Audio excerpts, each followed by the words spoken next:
This is the 3.0 CS, and I'd like to just show some of the hidden hazards of body rot. All too often, people who restore cars to sell, they'll take the outer skin of the car and they'll smooth it with filler and they'll paint it and it'll look beautiful.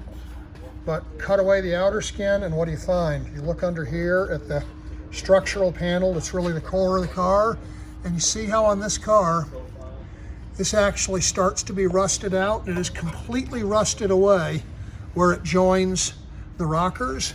See here how there's been patch and another patch, another patch, another patch, another patch, another patch.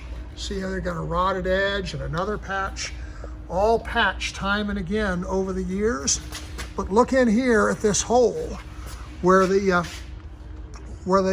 pieces meet in front of the door, and you can see there is no structural strength remaining.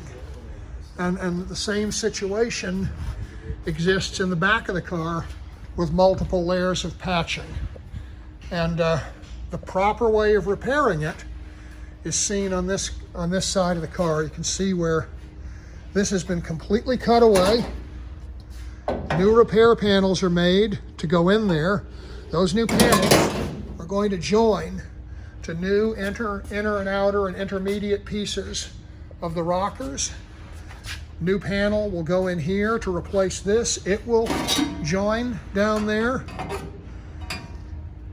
And then this opening here is going to be filled with a new firewall section. So taken together, all of the structural steel that creates the strength in the car as the body joins the floor pan, that's all going to be renewed. You won't see any of that when the car is finished. All you're going to see are the outside panels, which of course looked beautiful before we started any of this. But now the car will have the structural strength it was meant to have.